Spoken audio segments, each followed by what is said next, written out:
ുമുണ്ട്. എന്തായാലും road show പുരോഗമിച്ചുകൊണ്ടിരിക്കുകയാണ്. Narendra Modi ഇപ്പോൾ അല്പസമയത്തിനകം തന്നെ ഈ മഹിളാ ശക്തി സംഗമത്തിൽ പ്രവർത്തകരെ അഭിസംബോധന ചെയ്തുകൊണ്ട് സംസാരിക്കും.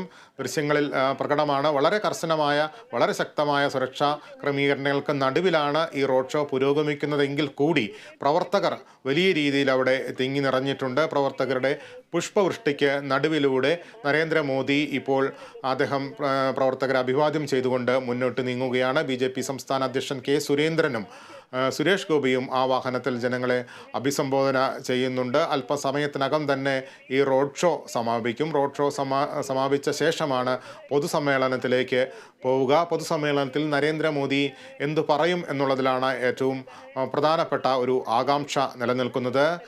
ദക്ഷിണേന്ത്യയിൽ BJPക്ക് വലിയ കരുത്തുണ്ട് എന്ന് കഴിഞ്ഞ ദിവസം നൽകിയ ഒരു അഭിമുഖത്തിൽ നരേന്ദ്രമോദി അവകാശപ്പെട്ടിരുന്നു. ആ അഭിമുഖത്തിൽ അദ്ദേഹം കേരളത്തിലെ കാര്യവും എടുത്തു പറഞ്ഞിരുന്നു. കേരളത്തിൽ തദ്ദേശ സ്ഥാപനങ്ങളിലടക്കം BJPക്ക് ശക്തിയുണ്ട് എന്ന് എടുത്തു പറഞ്ഞാണ് ദേശീയ മാധ്യമത്തിൽ അദ്ദേഹം അഭിമുഖം നടത്തിയിരിക്കുന്നത്. ദക്ഷിണേന്ത്യയിൽ താമര വിരിയിക്കാൻ BJP വലിയ രീതിയിലുള്ള ശ്രമങ്ങൾ പലയിടത്തും നടത്തി വരുന്നുണ്ട്. കേരളം ലക്ഷ്യമിട്ടിട്ട് ദേശീയ നേതാക്കളടക്കം ഇവിടെ രംഗത്തുണ്ട്. എങ്കിൽ പോലും കേരളം BJPക്ക് അങ്ങനെ ഒരു വളക്കൂറുള്ള മണ്ണല്ല എന്നാണ് കഴിഞ്ഞകാല അനുഭവങ്ങൾ തെളിയിച്ചിരിക്കുന്നത്. ആ അനുഭവത്തിൽ നിന്നും ഒരു മാറ്റം വരുത്തുന്നതിന് വേണ്ടി നരേന്ദ്രമോദി തന്നെ നേരിട്ട് രംഗത്തിറങ്ങുകയാണ് ഇപ്പോൾ നമുക്ക് ഈ തൃശ്ശൂരിൽ സംഘടിപ്പിച്ചിരിക്കുന്ന റോഡ് ഷോയിലൂടെ വ്യക്തമാക്കുന്നത്. കേരളത്തിൽ BJP A ക്ലാസ് മണ്ഡലങ്ങളായി കരുതുന്ന ഏറ്റവും പ്രധാനപ്പെട്ട ഒരു മണ്ഡലമാണ് തൃശ്ശൂർ. ആ തൃശ്ശൂരിൽ വളരെ നേരത്തെ തന്നെ BJP അവരുടെ തെരഞ്ഞെടുപ്പ് ഒരുക്കങ്ങൾ തുടങ്ങിക്കഴിഞ്ഞിരിക്കുകയാണ്. സുരേഷ് ഗോപിയെ മുൻനിർത്തി തന്നെയായിരിക്കും ഇത്തവണ തെരഞ്ഞെടുപ്പിനെ നേരിടുക എന്ന്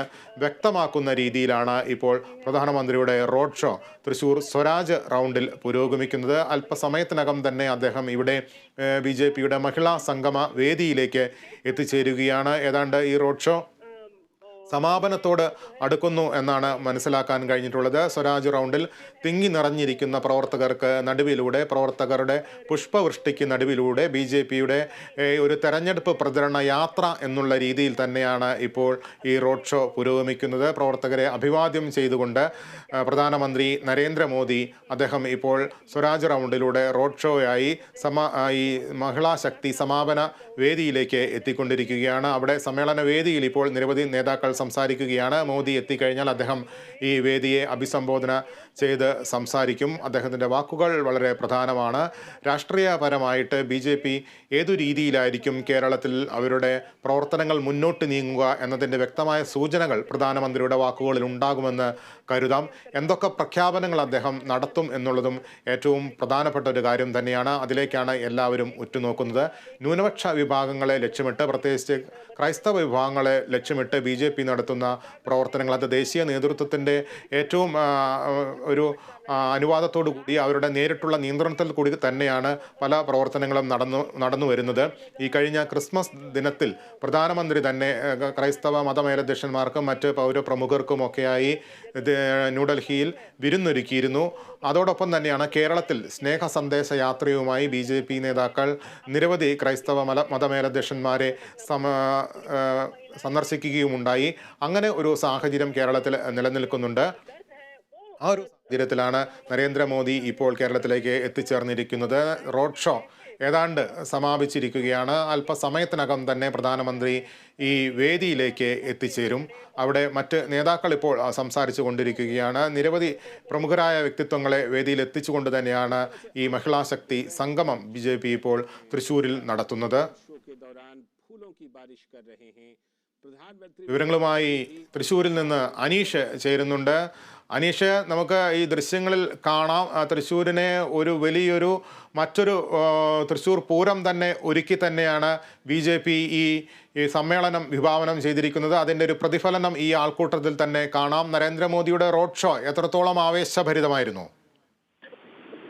ലിബീഷ് 3:35 തന്നെ കൃത്യം റോഡ് ഷോ ആരംഭിച്ചു. കുട്ടന്നൂർ ഹെലിപ്പാഡിൽ 3:10 ഇറങ്ങിയ അദ്ദേഹത്തിന് അവിടെ ഒരു സ്വീകരണം ഒരുക്കി. തുടർന്ന് അദ്ദേഹം റോഡ് മാർഗം ജില്ലാ ആശുപത്രി ജംഗ്ഷനിലെത്തി. അവിടെ നിന്നാണ് റോഡ് ഷോ ആരംഭിച്ചത്. പൂക്കളാൽ അലങ്കരിച്ച തുറന്ന വാഹനത്തിലായിരുന്നു റോഡ് ഷോ നടന്നത്. റോഡ് ഷോയിൽ അദ്ദേഹത്തിനൊപ്പം ഈ തുറന്ന വാഹനത്തിൽ സുരേഷ് ഗോപി ഉണ്ടായിരുന്നു, അതുപോലെ സംസ്ഥാന അധ്യക്ഷൻ കെ സുരേന്ദ്രൻ ഉണ്ടായിരുന്നു, അതുപോലെ മഹിളാ മോർച്ച സംസ്ഥാന അധ്യക്ഷ നിവേദിത സുബ്രഹ്മണ്യൻ എന്നിവർ ഇദ്ദേഹത്തിനോടൊപ്പം വാഹനത്തിലുണ്ടായിരുന്നു. തുടർന്ന് സ്വരാജ് റൗണ്ടിലൂടെ അദ്ദേഹത്തിന്റെ വാഹനം വന്നു.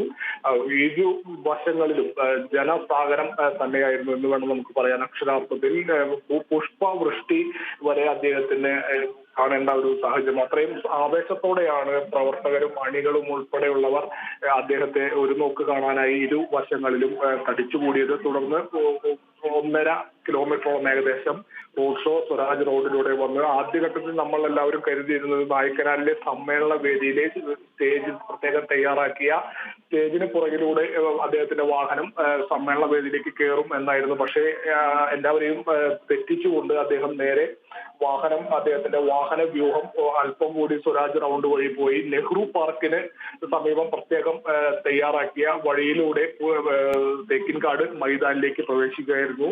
അങ്ങനെ അദ്ദേഹത്തിന്റെ വാഹനം ഏകദേശം 3:55 സമ്മേളന നഗരിയിലേക്ക് എത്തി. അല്പം മുമ്പാണ് അദ്ദേഹം സമ്മേളന വേദിയിലേക്ക് ഇപ്പോൾ എത്തിയിരിക്കുന്നത്. എന്തായാലും ഈ സമ്മേളന വേദി തേക്കിൻകാടിന്റെ നായ്ക്കനാൽ മേഖലയിലുള്ള സമ്മേളന വേദി അല്ലക്കടലാണ്. അക്ഷരാർത്ഥത്തിൽ വനിതകളെ കൊണ്ട് 2 ലക്ഷം പേരാണ് ഈ സമ്മേളനത്തിൽ പങ്കെടുക്കുക എന്ന് BJP നേരത്തെ തന്നെ പ്രഖ്യാപിച്ചിരുന്നു. കൃത്യമായി പറഞ്ഞാൽ വലിയ ഒരു ഈ സമ്മേളനത്തിൽ നായ്ക്കനാൽ പ്രദേശം തെക്കിൻകാട് മൈതാനിയുടെ നായ്ക്കനാൽ ഭാഗം സമ്മേളന വേദി പൂർണ്ണമായും നിറഞ്ഞു കവിഞ്ഞിരിക്കുന്ന ഒരു അവസ്ഥ തന്നെയാണ് ഇപ്പോൾ ഉള്ളത്. എന്തായാലും സ്റ്റേജിൽ ഇപ്പോൾ നേരത്തെ പറഞ്ഞ പോലെ വനിതാ പ്രതിനിധികളായ പ്രധാന വ്യക്തിത്വങ്ങളായ ബീന കണ്ണൻ, അതുപോലെ വൈക്കം വിജയലക്ഷ്മി, ഉമാ പ്രേമൻ, മറിയക്കുട്ടി, മിന്നുമണി, നടി ശോഭന, PT ഉഷ തുടങ്ങി ഒട്ടേറെ പ്രമുഖ വനിതാ രത്നങ്ങൾ ഈ വേദിയിൽ ഉണ്ട്. അതുപോലെ BJP സംസ്ഥാന ഉപാധ്യക്ഷ ശോഭാ സുരേന്ദ്രൻ ഉൾപ്പെടെയുള്ളവർ ഉണ്ട്. എന്തായാലും എല്ലാവരും ഉറ്റുനോക്കുന്നത് അദ്ദേഹത്തിന്റെ പ്രസംഗം തന്നെയാണ്. എന്തായിരിക്കും അദ്ദേഹം തൃശ്ശൂരിൽ അല്ലെങ്കിൽ കേരളത്തിനോട് പറയാൻ പോകുന്നത്? പ്രത്യേകിച്ച് ലോക്സഭാ തെരഞ്ഞെടുപ്പ് അടുത്തു നിൽക്കുന്ന ഒരു സാഹചര്യം കൂടിയാണ്. എന്ത് രാഷ്ട്രീയ രീതിയിലുള്ള പ്രസംഗം അദ്ദേഹം പറയും? അതുപോലെ മറ്റു വനിതകൾക്കായി എന്തെങ്കിലും പ്രഖ്യാപനം? ശരി അനീഷ്, നമുക്ക്